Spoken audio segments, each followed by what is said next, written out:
अस्सलामुअलैकुम, welcome back to yummy kitchen secrets. उम्मीद करती हूँ आप लोग ठीक होंगे। आज हमारे किचन में बहुत ही मज़ेदार सी फ्रूट चाट की रेसिपी बनने जा रही है। जब हम बाजार से फ्रूट चाट खाते हैं तो हमें लगता है कि घर में हमसे वैसी फ्रूट चाट नहीं बन रही, तो उसकी वजह एक सीक्रेट इंग्रेडिएंट है, यानी कि चटनी। तो पहले हम उस चटनी की तैयारी बताएंगे, फिर आपको फ्रूट चाट की तैयारी बताएंगे। तो चले पहले शुरू करते हैं चटनी के लिए। सबसे पहले मैंने 10 से 12 अदद आलू बुखारे लिए हैं, जिनको मैंने आधा ग्लास गर्म पानी में 2 से 3 घंटे के लिए भिगो के रख दिया है। इसी तरह आपने खजूरें लेनी है, 6 से 7 अदद आपने खजूरें लेनी है, जिनके सीड्स को आपने रिमूव कर देना है। और आधा कप इमली लेनी है, इसको 1 ग्लास गर्म पानी में भिगो के रखते हैं। 1 कप मैंने सूखी खुबानी ली है, जिसको आपने 1 ग्लास गर्म पानी में भिगो के रख देना है। सूखी खुबानी ही वो मेन इंग्रेडिएंट है जिससे आपकी खुबानी में बाजार जैसी चटनी का फ्लेवर आएगा और बिल्कुल आपकी फ्रूट चाट बाजार जैसी बनेगी।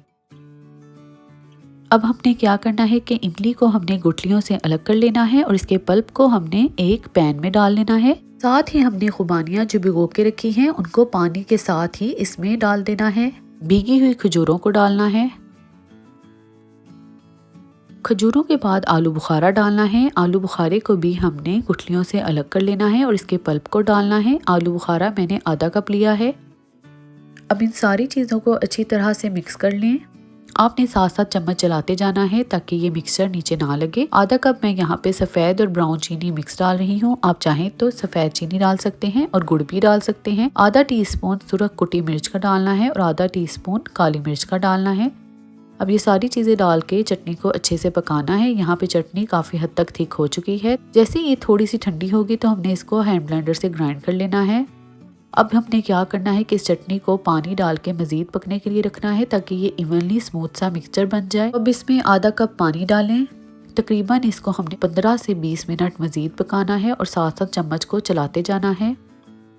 15 से 20 मिनट के बाद ये चटनी बहुत ही ज़बरदस्त सी स्मूथ सी बन जाएगी। अब देखें यहाँ पे चटनी थिक हो चुकी है, इसके ऊपर बबल्स बनने लग गए हैं, तो ये बहुत ज़बरदस्त सी रेडी हो चुकी है। इसको ठंडा करके किसी भी कंटेनर में फ्रिज में 1 महीना के लिए स्टोर कर सकते हैं और पूरा रमज़ान शरीफ का महीना आप इजीली इसे फ्रूट चाट रेडी कर सकते हैं। अब चलें फ्रूट चाट की तैयारी शुरू करते हैं। फ्रूट चाट के लिए सबसे पहले हम मिक्सिंग बाउल में बनाना डालेंगे। बनाना डालने के बाद इसमें बारीक कटे हुए सेब डालेंगे। इसमें मैं ब्लूबेरीज डाल रही हूँ, अगर आप चाहें तो कोई भी सीजन का फ्रूट डाल सकते हैं। अब इसमें मैं पर्पल ग्रेप्स डाल रही हूँ, आप ग्रीन भी डाल सकते हैं। साथ ही इसमें हाफ कप स्ट्रॉबेरीज डालेंगे। स्ट्रॉबेरीज डालने के बाद मैं इसमें फ्रूट कॉकटेल डाल रही हूँ। आप कोई भी टिन का फ्रूट डाल सकते हैं या आप इसको स्किप भी कर सकते हैं। साथ ही इसमें लाल अनार डालेंगे। लाल अनार डालने के बाद इसमें खजूर के स्लाइसेस डालें और साथ में किशमिश डाल दें। ऊपर से इसमें थोड़े से कटे हुए बादाम डालें।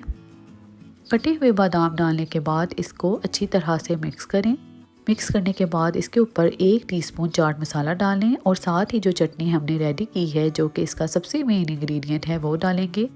चटनी डालने के बाद हम सारी फ्रूट चाट को अच्छी तरह से मिक्स करेंगे। तो ये बहुत ही ज़बरदस्त सी हमारी फ्रूट चाट रेडी हो गई है। ये बिल्कुल देखने में भी वैसी है जैसे कि बाज़ार से मिलती है और खाने में और भी ज़्यादा मज़ेदार है क्योंकि ये होममेड है। अब आपको बाज़ार से फ्रूट चाट खाने की बिल्कुल भी ज़रूरत नहीं, क्योंकि आप घर में बिल्कुल साफ़ सुथरे तरीके से उससे भी ज़्यादा मज़ेदार फ्रूट चाट रेडी कर सकते हैं। अगर आपको हमारी रेसिपीज़ पसंद आती हैं तो हमारे चैनल को सब्सक्राइब कीजिएगा और हमारी वीडियो को लाइक और शेयर ज़रूर कीजिएगा। अल्लाह हाफिज़।